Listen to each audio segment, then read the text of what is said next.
இப்பொழுது உன் சகோதரனுடைய இரத்தத்தை உன் கையிலே வாங்கிக் கொள்ள தன் வாயை திறந்த இந்த பூமியில் நீ சபிக்கப்பட்டிருப்பாய். ஆண்டவர் என்ன செய்தார் என்று சொன்னால், நீ இந்த பூமியிலே சபிக்கப்பட்டிருப்பாய். ஏனென்று சொன்னால், இந்த பூமியிலே அந்த ரத்தம் சிந்தப்பட்ட அந்த ரத்தம் அது என்ன செய்தது? அது வாயை திறந்த அந்த பூமி வாங்கி கொண்டது. அல்லேலூயா, ஆமென் சொல்லுங்க பார்க்கலாம். பூமி அதை என்ன செய்தது? வாங்கி கொண்டதுபடியினால் இந்த பூமியிலே நீ சபிக்கப்பட்டிருப்பாய். ஆதாமினுடைய குமாரனாகிய காயினுக்கு வந்த சாபம் இதே சாபம்தான். பூமி சபிக்கப்பட்டது. அது மாத்திரமல்ல, நீங்கள் வாசிப்பீர்கள் என்று சொன்னால் யோபுவின் புஸ்தகம் 16ஆம் அதிகாரம் 18ஆம் வசனத்திலே, யோபு 16ஆம் அதிகாரம் 18ஆம் வசனத்தை வாசிங்க.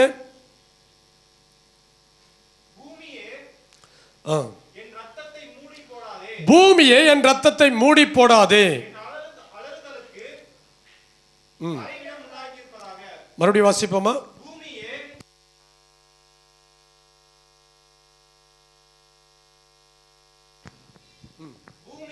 பூமியே என் ரத்தத்தை மூடி போடாதே, என் அலறுதலுக்கு மறைவிடம் உண்டாயிருப்பதாக. அல்லேலூயா, அல்லேலூயா. அங்கே யோபின் புஸ்தகம் சொல்லுகிறது, பூமியை ரத்தத்தை மூடாத.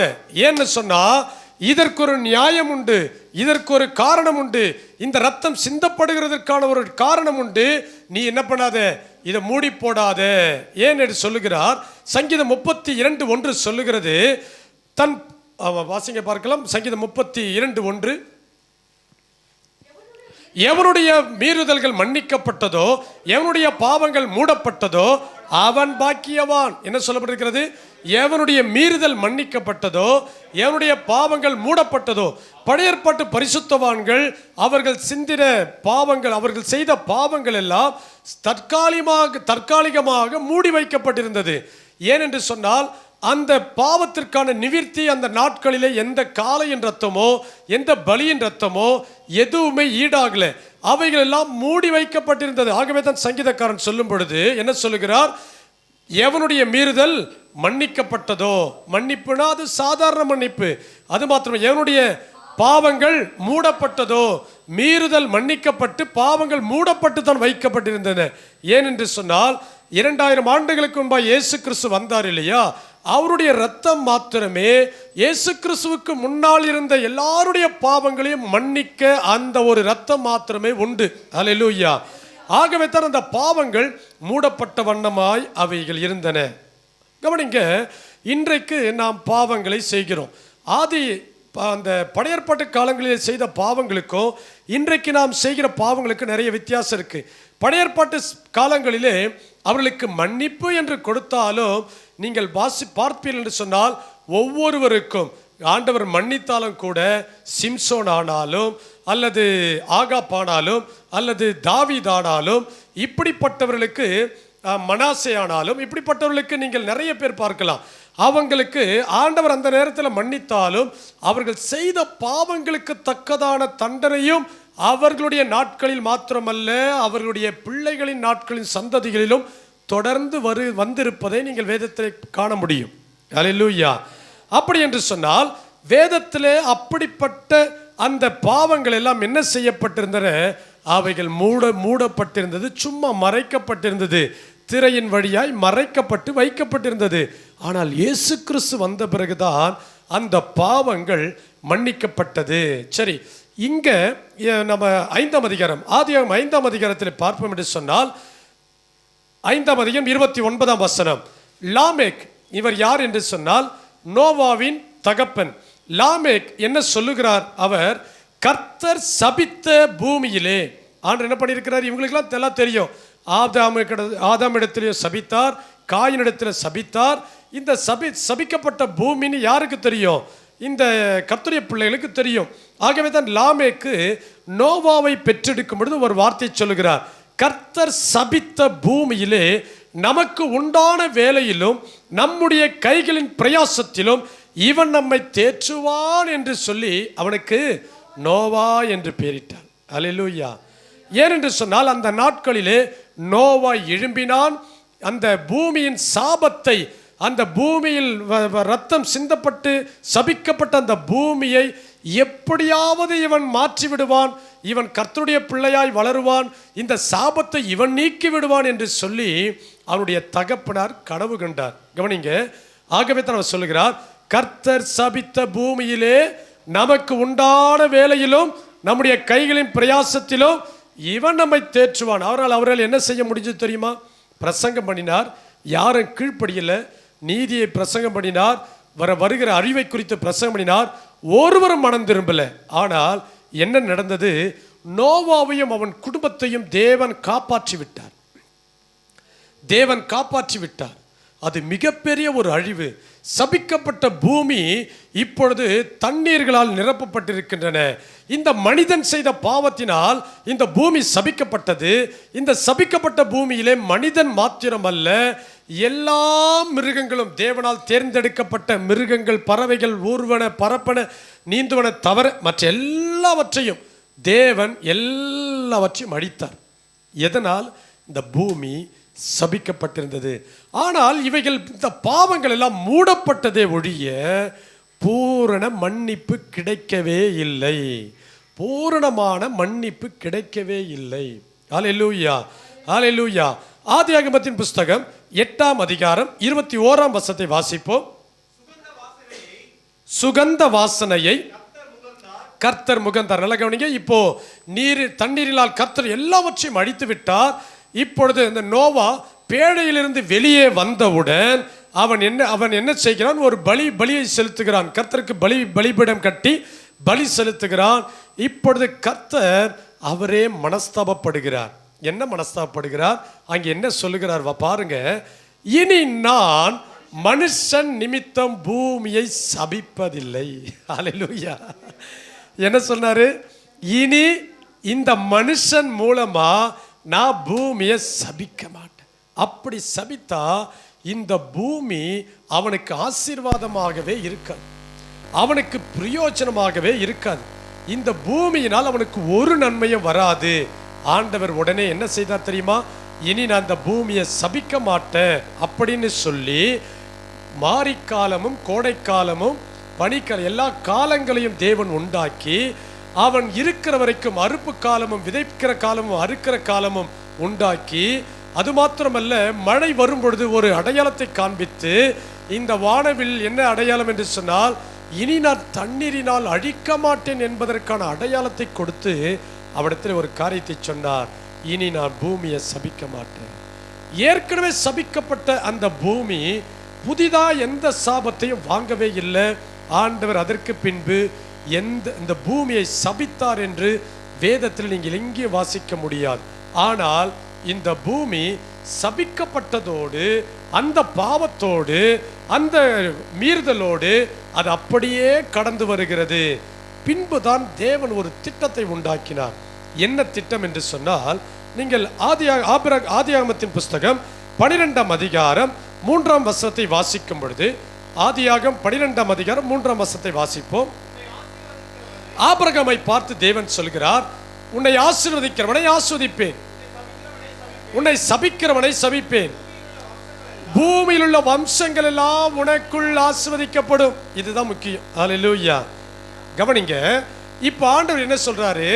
பூமியில் உள்ள வம்சங்கள் எல்லாம் ஆபிரகாமே உனக்குள் ஆசீர்வதிக்கப்படும். சபிக்கப்பட்ட பூமியை தேவன் ஆசீர்வாதமாய் மாற்றுவதற்கு ஒரு திட்டத்தை ஏற்படுத்துகிறார். சபிக்கப்பட்ட இந்த பூமியிலே ஒரு ஆசீர்வாதம் வரணும். அது எப்படி வரணும்? சாதாரணமாக அப்படி சொன்னா வந்துடாது. ஆனால் இவர் ஒரு திட்டத்தை ஏற்படுத்துகிறார்.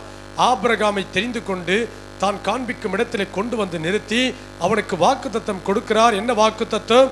பூமியில் உள்ள வம்சங்கள் எல்லாம் உனக்குள் ஆசீர்வதிக்கப்படும். ஆமென் சொல்லுமா? ஹல்லேலூயா.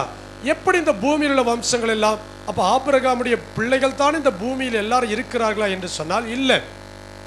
ஆபிரகாமுடைய குமாரன் ஈசாக்கு, ஈசாக்கின் குமாரன் யாக்கோபு, யாக்கோபுடைய குமாரன் இஸ்ரவேல் என்கிற 12 கோத்திரம், இவர்கள் மாத்திரமா? அல்லது இந்த ஆபிரகாமுக்கு கேத்துரால் என்கிற மனைவி இருந்தாங்க, அவங்களுடைய சந்ததி இருந்தது. அது மாத்திரமல்ல, ஆகார் இருந்தா, அவருடைய சந்ததி இருந்தது. இவர்கள் மாத்திரமா? இல்லை. இயேசு கிறிஸ்துவை முன்வைத்துத்தான் இவர் அங்கே என்ன சொன்னார் என்று சொன்னால், பூமியில் உள்ள வம்சங்கள் எல்லாம் உனக்குள் ஆஸ்வதிக்கப்படும். உன்னாலே ஆஸ்வதிக்கப்படும் சொல்லல. ஹல்லேலூயா. உன்னால ஆஸ்வதிக்கப்படும் சொல்லியிருந்தா அந்த காரியம் வேறு. ஆண்டவர் சொன்னார் உனக்குள், உனக்குள். அப்படி என்று சொன்னால் இயேசு கிறிஸ்து அவனுக்குள் இருந்தார். இயேசு கிறிஸ்து இந்த ஆபிரகாமுக்குள் இருந்தார். அப்படி என்று சொன்னால் அந்த ஆபிரகாமுக்குள் எப்படி அவர் இருந்தார்? அதுதான் தேவன் வாக்குத்தத்தம் பண்ணின சந்ததி. சந்ததிகள் என்று சொல்லாமல் அவனுக்குள் ஒரு சந்ததியை கொண்டு வந்தார். அவர்தான் இயேசு கிறிஸ்து. கவனிங்க, ஆபிரகாமுக்கு இதை அடையாளமாகவே அவன் நாட்களிலே காண்பித்து விட்டார். எப்படி காண்பித்தார்? இவன் நினைச்சிருக்கலாம், எனக்கு ஆண்டவர் யாரை கொடுத்திருக்கிறாரு? ஈசாக்கு கொடுத்திருக்கிறாரு. இந்த ஈசாக்கின் மூலமாய், உன் கர்ப்ப பிறப்பின் மூலமாய் ஆண்டவரே நான் உன்னை ஆஸ்வதிப்பேன், உன்னை பெருக பண்ணுவேன், உன்னை வானத்தின் நட்சத்திரங்களைப் போல, பூமியின் தூளை போல, கடற்கரை மணலை போல உன்னை பெருக பண்ணுவேன் என்று சொன்னீரே என்று வாக்குத்தத்தம் கேட்டு ஒரு குழந்தையை பெற்றெடுத்த இவனிடத்திலே ஆண்டவர் சோதிக்கும்படியாய் வருகிறார். 22ஆம் அதிகாரம் ஆதியாகமம் 1 முதல் 18 வரைக்கும் நீங்கள் பார்க்கும் பொழுது அங்கே என்ன சொல்லப்பட்டிருக்கிறது சொன்னா, ஈசாக்கை எனக்காக பலியிடு. என்ன சொல்றாரு? ஈசாக்கை எனக்காக பலியிடு. இப்போ அவருடைய விசுவாசம் வளர்ந்திருந்தது. யாருடைய விசுவாசம்? கர்ப்பத்தின் கனியை கேட்ட அவனுக்கு என்னுடைய வாரிசு வேணும், நீ வாக்குத்தத்தம் பண்ணிடு என்று கேட்ட அவனுக்கு எப்பொழுது கர்த்தர் குழந்தையை கொடுத்தார் என்று சொன்னால், சாராளின் கர்ப்பம் செத்து போன பிறகு, ஆபிரகாமின் சரீரம் செத்து போன பிறகு, அதற்கு பின்பா தேவனுடைய வல்லமை இந்த சரீரத்திலே உண்டாகி அங்கே ஒரு குழந்தையை கொடுத்தார். அவன் நினைச்சா இது ஆஸ்வதிக்கப்பட்ட குழந்தை, இதன் மூலமா எவ்வளவோ நடந்திருக்கும். இல்லை, அவன் வளர்க்கத்தான் இவனுக்கு தெரிந்தது இந்த திட்டம் வேறே, ஆண்டவர் காண்பிக்கிறது வேறே. இவனை வைத்து பூமியில் உள்ள வம்சங்கள் எல்லாம், பூமி எவ்வளவு பெருசு, ஆண்டவருடைய திட்டம் வேறே. ஆகவே தான் பாருங்க, ஆண்டவர் அவனை தெரிந்து கொண்டு எங்கே சாபம் என்று வந்ததோ அந்த பூமியை ஆபிரகாமுக்குள் தேவன் ஆசீர்வதிக்க விரும்பினார். ஆகவே தான் இந்த ஈசாக்கை அவன் கணக்கெடுக்கல, இது வேற திட்டம் கர்த்தர் வைத்திருக்கிறார். இந்த திட்டம் அவனுக்கு தெரிந்திருந்தது. அல்லேலூயா. ஆகவே தான் இயேசு கிறிஸ்து சொல்லும் பொழுது சொல்லுகிறார், ஆபிரகாம் என்னாலே காண ஆசையாயிருந்தான். அப்படி என்று சொன்னால் இது வேற சந்ததி, ஈசாக்கின் சந்ததி அல்ல, இது வேற சந்ததி. இது திட்டமே அவனுக்கு புரியல. இந்த தேவனுடைய திட்டம் என்ன? ஆகவே தான் தேவன் அவனை குறித்து சொல்லும் பொழுது, நான் செய்ய போகிறதை ஆபிரகாமுக்கு மறைப்பேனோ? ஆண்டவர் அவனுக்கு மறைக்கவே இல்லை, வெளிப்படுத்திட்டாரு. நல்லா தெளிவா புரிஞ்சிருச்சு. இப்போ அதை காண்பிக்கும்படியாய்த்தான் 22ஆம் அதிகாரம் 1 முதல் 18 வசனம் வரைக்கும், உன் நேசகுமாரன், உன் ஏக புத்திரன், உன் நேசகுமாரன், உன்னுடைய குமாரனாகிய என்ன பண்ணு, ஈசாக்கை கொண்டு போய் மோரியா தேசத்தில் காண்பிக்கிற இடத்துல கொண்டு போய் பலியிடுன்னு சொல்றாரு. அப்போ அவருக்கு தெரியும், கர்த்தர் இவனை பலி கொடுத்தாலும் அவர் சொன்ன சந்ததி வேறே, அவர் வேற வித்தியாசமாய் அவர் கொண்டு போகிறார். அதைத்தான் அவன் விசுவாசித்தான். கர்த்தர் இன்னைக்கு ஆட்டை கொடுத்தாரு, மாட்டை கொடுத்தாரு, ஆண்டவர் குழந்தையை கொடுத்தாரு, சந்ததியை கொடுத்தாரு, பிள்ளைகள் எல்லாம் நிறைய கொடுத்தாரு, கழுதையை கொடுத்தாரு, ஒட்டகை கொடுத்தாரு. அந்த ஆசீர்வாதத்தை அவன் விசுவாசிக்கல. தேவன் அவனுக்கு காண்பித்து விட்டார். இப்போ அந்த மோரியா மலைக்கு கொண்டு போய் அந்த ஈசாக்கை மலையின் மேல் பலியிடுகிறான். அந்த பலியிட எடுத்த உடனே கத்தி எடுத்து ஓங்கின உடனே தேவதூதன் அவனிடத்தில் 2 முறை பேசி, நிறுத்து, உன் பிள்ளையாண்டான் மேல் கையை போடாதே. அப்பொழுது அவர் சொல்லுகிறார், நீங்க அது கீழே 18 வசனத்தை மட்டும் வாசிங்க பார்க்கலாம். நீ என் சொல்லுக்கு கீழ்ப்படிந்தபடியினால் உன் சந்ததிக்குள், ஆமென் சொல்லுங்க பார்க்கலாம். இங்க கவனிங்க, சந்ததிகளுக்குள் இல்ல, உன் சந்ததிக்குள். சந்ததிகளுக்குள் சொன்னா இஸ்மவேலா அந்த சந்ததி தான், கேத்தூராலின் பிள்ளைகளோ அவங்களோட சந்ததி தான். சந்ததிக்குள். அப்போ அந்த ஈசாக்கை எப்படி தேவன் ஒரு நிழலாக, ஒரு ஷேடோவாக, அங்கே ஒரு நிழலாட்டமாய் காட்டுகிறார் என்று சொன்னால், இயேசு கிறிஸ்து தான் நிஜம், இயேசு கிறிஸ்து என்கிறவர் தான் சந்ததி. அதற்கு நிழலாட்டமாய் இந்த ஈசாக்கை அவன் பலியிலே செலுத்தினான். தன் சந்ததியையும் கூட, தன் கர்ப்ப பிறப்பையும் கூட, தேவனால் வாக்குத்தத்தம் பண்ணப்பட்டு அவன் பெற்றெடுத்த அந்த பிள்ளையும் கூட அவன் பலிபீடத்திலே கிடத்துவதற்கு ஆயத்தமாயிருந்தான். ஏன் தெரியுமா? அவை என்னுடைய சந்ததி ஈசாக்கினால் அல்ல, இயேசு கிறிஸ்துவினால் அது வரப்போகிறது. இந்த ஈசாக்கை பலி கொடுத்தாலும் அவரை ஒருத்தரும் தடுக்க முடியாது. பூமியில் உள்ள வம்சங்கள் எல்லாம் எப்படி ஆஸ்வதிக்கப்படும்? இந்த ஈசாக்கினால் அல்ல, அந்த இயேசு கிறிஸ்துவினால். இதை அவனுக்கு தெரிந்திருந்தது. அல்லேலூயா. கவனிங்க, அப்போஸ்தலர் 3ஆம் அதிகாரம் 25ஆம் வசனத்தை வாசிங்க. அங்கே அப்போஸ்தலனாகிய பேதுரு தன்னுடைய பிரசங்கத்திலே இந்த காரியத்தை சொல்லுகிறார். அப்போஸ்தலர் 3ஆம் அதிகாரம் 25ஆம் வசனம் வாசிப்போம். நீங்கள் அந்த தீர்க்கதரிசிகளுக்கு புத்திரராய் இருக்கிறீர்கள். என்னப்பா? உன் சந்ததியினாலே பூமியில் உள்ள வம்சங்கள் எல்லாம் ஆசீர்வதிக்கப்படும் என்று தேவன் ஆபிரகாமுக்கு சொல்லி நம்முடைய முன்னோர்களோட பண்ணின உடன்படிக்கைக்கும் புத்திரராயிருக்கிறீர்கள். அங்கே என்ன உடன்படிக்கை பண்ணினார் என்று இந்த அப்போஸ்தலனாகிய பேதுரு முதல் பிரசங்கத்தை செய்யும் பொழுது அவர் சொல்லுகிறார், உன் சந்ததியினாலே பூமியில், படிங்க பார்க்கலாம், உன் சந்ததியினாலே பூமியில் உள்ள வம்சங்கள் எல்லாம் ஆஸ்வதிக்கப்படும். இப்போ இவங்களுக்கு தெரிஞ்சிருச்சு இயேசு கிறிஸ்து யார். அவர் ஆபிரகாமின் குமாரன் தான், தாவீதின் குமாரன் தான். அவர் மரியாள் யோசேப்பிற்கு வாக்குத்தத்தம் பண்ணப்பட்டு பிறந்தவர் தான். ஆனால் இவர் அப்படிப்பட்டவர் அல்ல. இவர் இந்த உலகம் முழுவதும், இந்த பூமி முழுவதும், உலகம்னு சொல்லப்படல, அங்கே என்ன சொல்லப்பட்டிருக்கு? பூமி முழுவதும் ஆசீர்வதிக்கப்படுவதற்கு அந்த சந்ததியான கிறிஸ்து இவர்தான். இவருடைய வேலை என்ன? வேதம் சொல்லுகிறது இவருடைய வேலை என்ன? ஏசாயா தீர்க்கதரிசியின் புத்தகம் 26ஆம் அதிகாரம் 20ஆம் வசனத்தையும் 21ஆம் வசனத்தையும் நாம் வாசிக்க போகிறோம். ஏசாயா 26 வசனம் 20, 21. என் ஜனமே, நீ போய் உன் அறைகளுக்குள்ளே பிரவேசித்து உன் கதவுகளை பூட்டிக்கொண்டு சினம் கடந்து போக மட்டும் கொஞ்ச நேரம் ஒளித்துக்கொள்.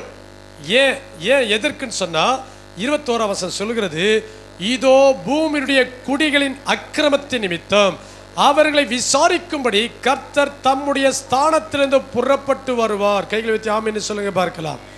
எதற்காக சினம் கடந்து போக மட்டும் நீ ஒளித்து கொண்டிருன்னு சொன்னா, நான் ஏற்கனவே சொன்னேன், பழைய ஏற்பாட்டு பரிசுத்தவான்கள் அல்லது தீர்க்கதரிசிகள் அல்லது எல்லாருடைய பாவங்களும் மேலோட்டமாய் மூடி வைக்கப்பட்டிருந்தன. இங்கே சொல்லுகிறார், இதோ பூமியினுடைய குடிகளின் அக்கிரமத்தின் நிமித்தம். எந்த குடிகளின் அக்கிரமம்? பழைய ஏற்பாட்டில் இல்லாத ஜனங்கள் கூட, சொல்லப்படாத ஜனங்கள் கூட, இந்த வேதத்தில் சொல்லப்படாத தேசங்களில் உள்ள மக்கள் எல்லாரும் தான் இங்க பூமியினுடைய குடிகளின் அக்கிரமத்தின் நிமித்தம் அவர்களை விசாரிக்கும்படி கர்த்தர் தம்முடைய ஸ்தானத்திலிருந்து புறப்பட்டு வருவார். அல்லேலூயா, அல்லேலூயா. ஆகவே தான் உலகத்தின் பாவத்தை சுமந்து தீர்க்கிற தேவ ஆட்டுக்குட்டி இயேசு கிறிஸ்து எப்படிப்பட்டவர்? இந்த உலகத்தினுடைய பாவங்களை சுமந்து தீர்க்கும்படியாய் அவர் புறப்பட்டு வருகிறார். அல்லேலூயா. இதை மீகா தீர்க்கதரிசி சொல்லும் பொழுது, மீகா 1ஆம் அதிகாரம் 3ஆம் வசனத்தை வாசிப்போம். மீகா 1ஆம் அதிகாரம் 3ஆம் வசனம்.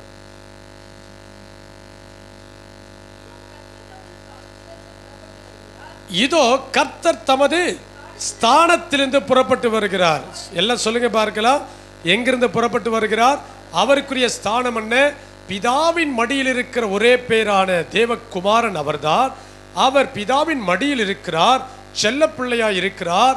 அவர்தான் ஆபிரகாமின் குமாரனாய் இந்த பூமியிலே வந்து பிறக்க போகிறார். இங்க சொல்லப்பட்டிருக்கிறது மீகா 1ஆம் அதிகாரம் 3ஆம் வசனத்திலே, இதோ கர்த்தர் தமது ஸ்தானத்திலிருந்து புறப்பட்டு வருகிறார். அவர் இறங்கி பூமியின் உயர்ந்த இடங்களை மிதிப்பார். அவர் இறங்க போகிறார், அவர் இறங்கி வருவார். அது மாத்திரமல்ல, நீங்கள் யோவான் எழுதின சுவிசேஷத்தின் புத்தகம் 3ஆம் அதிகாரம், அங்கேயும் இப்படிப்பட்ட வார்த்தை அங்கே சொல்லப்பட்டிருக்கிறது.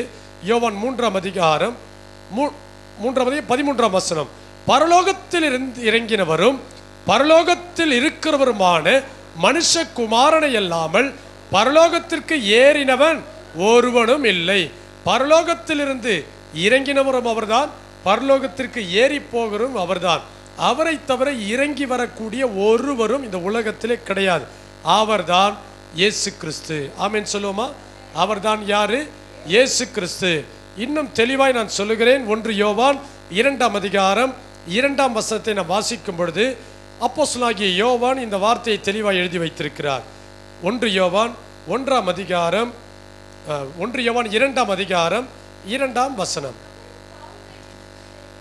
நம்முடைய பாவங்களை நிவிர்த்தி செய்கிற கிருபாதர பலி அவரே. நம்முடைய பாவங்களை மாத்திரமல்ல, சர்வலோகத்தின் பாவங்களையும் நிவிர்த்தி செய்கிற பலியானார். அல்லேலூயா. பலியா இருக்கிறார். ஆமென் சொல்லுங்க பார்க்கலாம். இயேசு கிறிஸ்து எப்படி வந்தார்? இவர் நம்முடைய பாவங்களை மாத்திரமல்ல, சர்வலோகத்தின் பாவங்கள், சர்வலோகத்தின் பாவங்கள். அவர்கள் எப்படிப்பட்ட, அதாவது இயேசு கிறிஸ்து வருவதற்கு முன்பாக இருந்து மரித்து போனவர்கள் இருக்கிறாங்க. நோவா காலத்திலே ஜலத்தினால் அழிக்கப்பட்டவர்களும் இருக்கிறாங்க. இயேசு கிறிஸ்து சர்வ லோகத்தின் பாவங்களையும் சுமந்து தீர்க்கிற அவர் கிருபாதார பலியாக, பாவங்களை நிவிர்த்தி செய்கிற கிருபாதார பலியாய் அவரே இருக்கிறார். அப்படி என்று சொன்னால், இந்த பூமி சபிக்கப்பட்ட பூமியை தேவன் தம்முடைய பலியினாலும் இரத்தத்தினாலும் இந்த பாவங்களை மன்னித்தார். அப்போ இதற்கு முன்பாய் சிந்தப்பட்ட இரத்தங்கள் எல்லாம் என்ன அப்படின்னு சொன்னால், அவைகள் எல்லாம் நான் சொல்லுகிறபடி, ஏற்கனவே வழக்கமாய் சொல்லுகிறபடி, அவைகள் எல்லாம் நிழலாட்டமானவைகள். அந்த பாவங்கள் ஒரு நாளும் இஸ்ரவேல் ஜனங்களை பாவங்களை முழுமையாய் மன்னித்திருக்க முடியாது. ஒரு மாடலாக கர்த்தர் கொடுத்தார். அவர்கள் வருஷந்தோறும் பாவம் செய்வார்கள், வருஷந்தோறும் பலியிடுவார்கள். அவன் பாவம் செய்த உடனே கொண்டு போய் பலியை செலுத்துவான். அது வழக்கமாய் அது செய்யப்பட்டு கொண்டிருந்தது.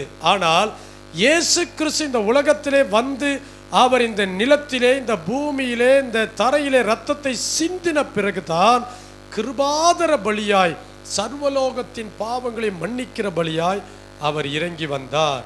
அல்லேலூயா. அது மாத்திரமல்ல, அந்த இரத்தம், இயேசு கிறிஸ்துவின் இரத்தம் இவ்வளவு பெரிய வேலையை செய்தது மாத்திரமல்ல, வெளிப்படுத்தல் 16ஆம் அதிகாரத்திலே 6ஆம் வசனத்தை நான் வாசிக்கிறேன். வெளிப்படுத்தல் 16ஆம் அதிகாரம் 6ஆம் வசனம். அவர்கள் பரிசுத்தவான்களுடைய இரத்தத்தையும் தீர்க்கதரிசிகளுடைய இரத்தத்தையும் சிந்தினபடியினால் இரத்தத்தை அவர்களுக்கு குடிக்க கொடுத்தீர், அதற்கு பாத்திரராயிருக்கிறார்கள் என்று சொல்ல கேட்டேன். இயேசு கிறிஸ்து என்ன செய்தார்? பாவம் செய்தவர்கள், இரத்தத்தை சிந்தினவர்கள், பாவம் அக்கிரமத்தில் இருந்தவர்கள் எல்லாம் இரத்தத்தை சிந்தினவர்களுக்கும் இயேசு கிறிஸ்து என்ன செய்தாரா?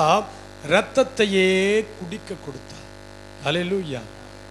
எப்படி அதை செய்தார் என்று சொன்னால், இது ஏன் அப்படி செய்தார் என்று சொன்னால், தம்முடைய சொந்த இரத்தத்தையே இயேசு கிறிஸ்து சொன்னார், இது உங்களுக்காக சிந்தப்படுகிற புதிய உடன்படிக்கையின் இரத்தமாயிருக்கிறது, இதை பானம் பண்ணுங்கள். ஆமென் சொல்லுங்க பார்க்கலாம். இதை பானம் பண்ணுங்கள்.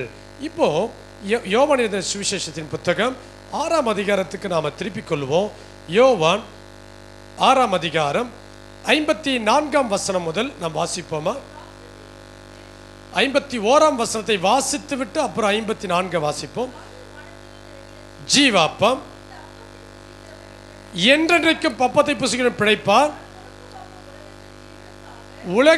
அப்பம் உலகத்தின் ஜீவனுக்காக நான் கொடுக்கும் என் மாம்சமே. இப்போ 54, என் மாம்சத்தை புசித்து என் இரத்தத்தை பானம் பண்ணுகிறவனுக்கு நித்திய ஜீவன் உண்டு. நல்ல கவனிங்க, ஆதாமா இருந்தாலும் நித்திய ஜீவனை அவர் தரல. ஏன்னா அவன் நிமித்தமாய்த்தான் இந்த பூமி சபிக்கப்பட்டது.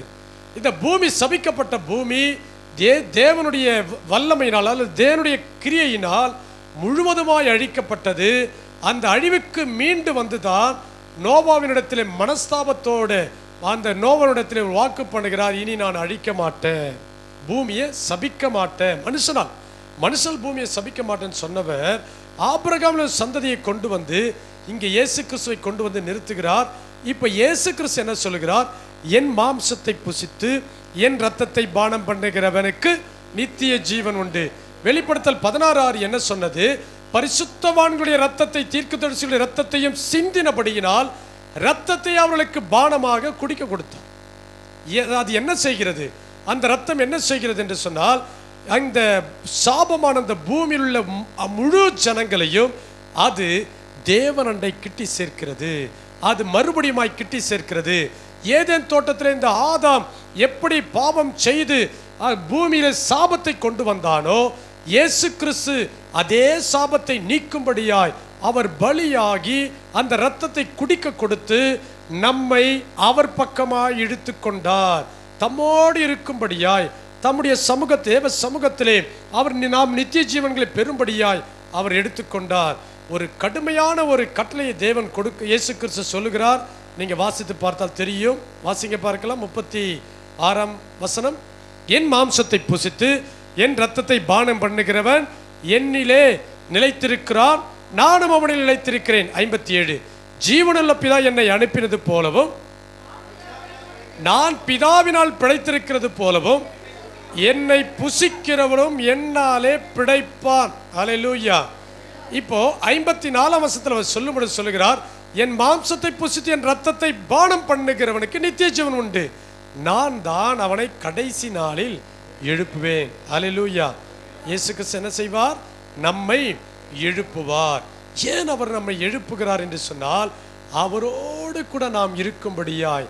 ஏதேன் தோட்டத்திலே கெட்டுப்போன அந்த உறவு அல்லது முறிக்கப்பட்ட அந்த உறவு, மனுஷனுக்கும் தேவனுக்கும் உள்ள அந்த பிரிவினையை இயேசு கிறிஸ்து இந்த பூமியிலே இரத்தத்தை சிந்தி அந்த இரத்தத்தினாலே சாபத்தை நீக்கி அந்த சாபத்திலே இருந்து நம்மை விடுதலையாக்கி அவரோடு கூட ஒன்றிணையும்படியாய் தேவன் நம்மை அவருடைய இரத்தத்தினால் இணைத்துக் கொள்ளுகிறார். அல்லேலூயா, அல்லேலூயா.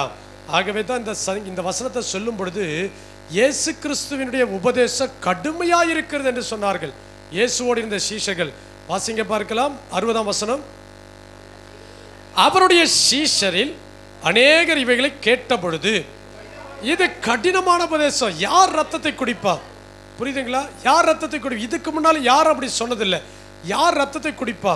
ஏன் ரத்தத்தை கொடுக்கிறேன்னு சொல்றாரு, ஏன் ரத்தத்தை பானம் பண்ணுங்கன்னு சொல்றாரு, ஏன் ரத்தத்தை பானம் பண்ணினால்தான் நீ நிலைத்திருப்பேன்னு சொல்றாரு.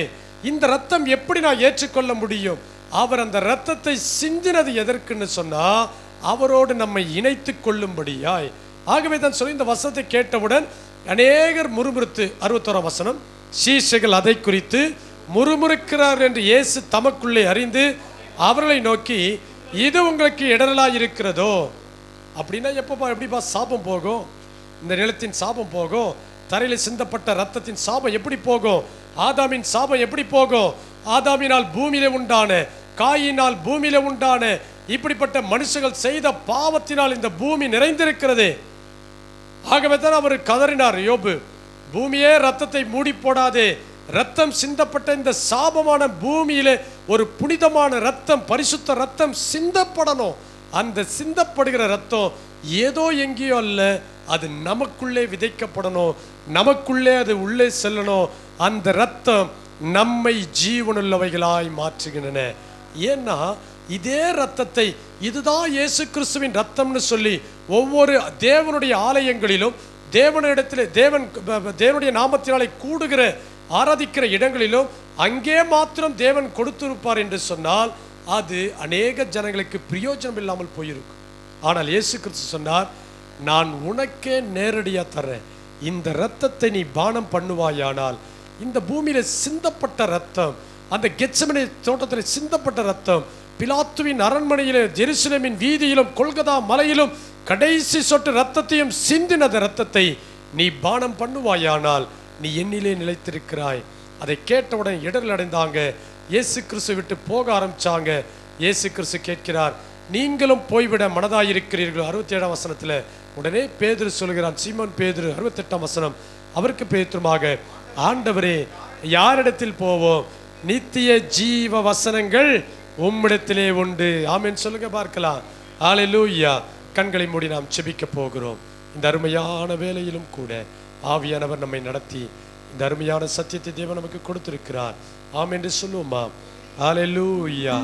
இந்த சபிக்கப்பட்ட பூமி, இந்த சபிக்கப்பட்ட பூமி இயேசு கிறிஸ்துவினால், அந்த இயேசு கிறிஸ்துவின் இரத்தத்தினால், அவர் சிந்தின இரத்தத்தினால், அவர் சொன்னார், உங்களுக்காக சிந்தப்படுகிற ரத்தம். இயேசு கிறிஸ்து அதை ஒரு கிண்ணத்திலே சீஷலுக்கு கொடுத்திருந்தாலும், ஒரு பாத்திரத்தில் சீஷலுக்கு கொடுத்திருந்தாலும், தன்னுடைய இரத்தத்தை கெத்செமனே தோட்டத்திலே தரையிலே சிந்தினார். அப்படி எழுந்து நிற்போமா தேவ சமூகத்திலே? தரையிலே சிந்தினார். ஏன் அது பூமியிலே சிந்தப்பட்டது? அந்த பூமியின் சாபங்கள் நீக்கும்படியாய், இந்த பூமியிலிருந்து எடுக்கப்பட்ட மனுஷன் பரிசுத்தமாகும்படியாய், மண்ணிலிருந்து எடுக்கப்பட்ட மனுஷன் மண்ணுக்கு திரும்புவான். அந்த சாபத்தை முறித்து தேவன் மண்ணிலிருந்து எடுக்கப்பட்ட அதே மனுஷனை அவர் உரிமை கொண்டாடுகிறார். ஏன் தெரியுமா? அவனுக்குள் இருக்கிற ஜீவன் என்னுடையது, அவனுக்குள் இருக்கிற சுவாசம் என்னுடையது, என் சுவாசத்தை இவனுக்கு நான் கொடுத்திருக்கிறேன், ஆகவே அவன் எனக்கு சொந்தமானவன் என்று சொல்லி அந்த சாபத்தை முறிக்கும்படியாய் இந்த பூமியிலே தமது இரத்தத்தை சிந்தி மனுஷனை தம்மோடு கூட இணைக்கும்படியாய் தம்முடைய இரத்தத்தையே நமக்காக கொடுத்தார். நம்மை நித்திய ஜீவனுக்கு பாத்திரவான்களாய் நம்மை மாற்றிருக்கிறார். கைகள் வைத்து ஆமென் சொல்லுமா? ஹல்லேலூயா ரபரபரமஷம் ரதனமா கரபௌரி பிலமா ரஹந்துனமா தனமா கரபௌரி பிலமா. ஹல்லேலூயா ஹல்லேலூயா. எல்லாரும் சொல்லு, இயேசப்பா உம்முடைய இரத்தத்தினால், நீர் பூமியில் சிந்தின அந்த இரத்தத்தினால் என் சாபங்கள் நீங்கி போயினது, என் சாபங்கள் நீங்கி போனது, என் சாபங்கள் நீங்கி போனது. நான் உம்முடைய பிள்ளையாய், உம்மிலே நிலைத்திருக்கிறவனாய், உமக்குள்ளே வாழுகிறவனாய் என்னை மாற்றினீரே. இந்த ஸ்லாக்கிய மகா பெரியதப்பா. உம்முடைய இரத்தத்திற்காய் ஸ்தோத்திரம். எனக்காய் இந்த பூமியில நீ சிந்தின இரத்தத்திற்காய் ஸ்தோத்திரம். சொல்லுமா?